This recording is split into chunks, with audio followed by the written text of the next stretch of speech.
رونا ہے نا، بندش ہے، رکاوٹ ہے، پریشانیاں ہیں، دکھ درد ہے، مسائل ہی ہیں.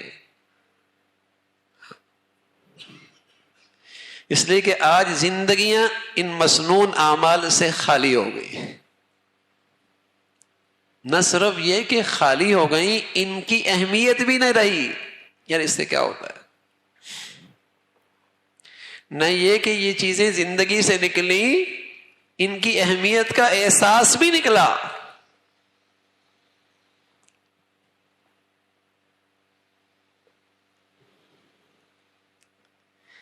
تو میرے عزیزو، ایمان بڑھیا تو اس کی زندگی میں دعاؤں کا حصہ بڑھیا، کہ ایمان ہے کہ اللہ کے سوا کوئی کچھ نہیں کر سکتا. عزت کے فیصلے ہوں، ذلت کے فیصلے ہوں، اللہ کے ہاں سے ہوتے.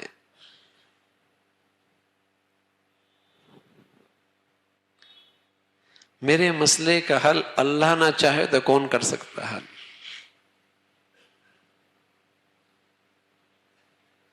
جس قدر یہ بڑھیا ایمان ہوگا تو فریاد پہلے اللہ سے ہو، ہر وقت اللہ سے مانگو. پہلے اللہ نعمتیں دے رہا ہوتا تب بھی اللہ کو یاد کرتے تو نعمتوں میں اضافہ بھی ہوتا، برکت بھی ہوتی، اور نعمتیں محفوظ بھی ہو جایا کرتی تھی. تکلیف میں ہوتے، آزمائش میں ہوتے، اللہ کو فریاد کرتے، تکلیف یا تو اس سے نجات مل جاتی، اگر تکلیف میں رہتے بھی تب بھی اطمینان کی زندگی ضرور نصیب ہوتی تھی. اطمینان پھر بھی ہوتا.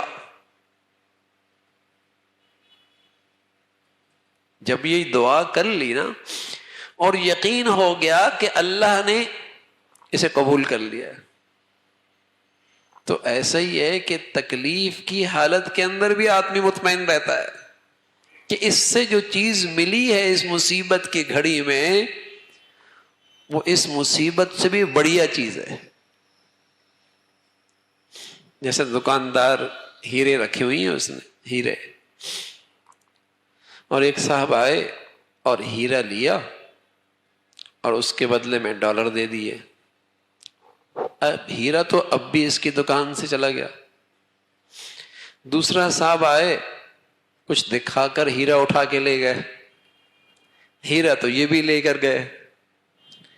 لیکن بتائیے دونوں صورتوں میں سے کیفیت میں کتنا فرق ہوگا؟ جو دکھا کر لے گیا اور دیا کچھ نہیں، اس وقت کیا کیفیت ہوگی؟ اور جس نے ہیرا لیا اور ڈالر دے دیے، وہ بھی لے کر گیا ہے، لے کر دونوں گئے، لیکن دونوں میں دکاندار کی سوچ میں، اطمینان میں زمین و آسمان کا فرق ہوگا. جس نے ڈالر دیے اس کے بارے میں تو خیال ہوگا کہ میاں ایک اور لے جاؤ، ایک اور لے جاؤ. اور جو کچھ دکھا کر لے گیا تو رات کی نیندیں بھی ساتھ لے گیا. یہ فرق ہے نا. ہاں، مصیبت آئی لیکن یقین ہو گیا کہ دعاؤں کی برکت سے اللہ نے اس سے بہتر چیز دے دی، تو انشاءاللہ اطمینان ہو گیا کہ اس سے بڑھیا چیز آ گئی. اور مصیبت آئی اور کچھ ملنے کا خیال نہ رہا، یقین نہ رہا، یوں ہی مصیبت آ گئی، راتوں کی نیندیں اڑ گئی. یہ فرق ہے، یہ بڑا فرق ہے. تو دنیا کے مصائب نیک بد دونوں پر آتے ہیں، دنیا کے حالات نیک بد دونوں پر آتے ہیں، لیکن فرق یہ ہے جسے اللہ کی معرفت نصیب ہوتی ہے وہ نیکی، وہ آزمائش کے اندر بھی کما رہا ہوتا ہے اور مطمئن ہوتا ہے.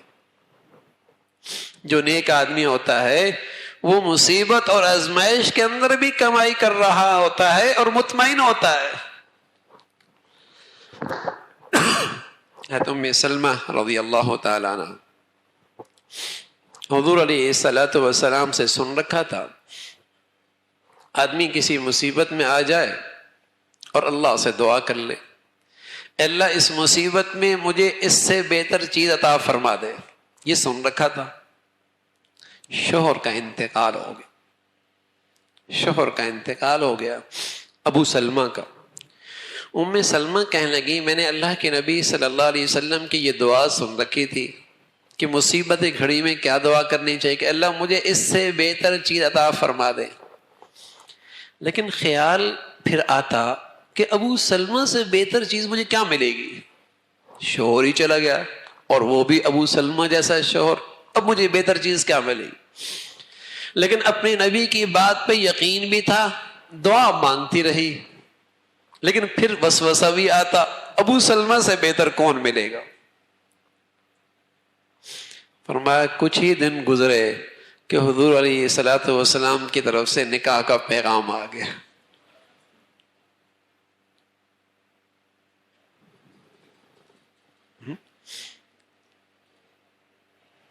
تو ہر گھڑی کے اللہ کے نبی نے دعا سکھائی.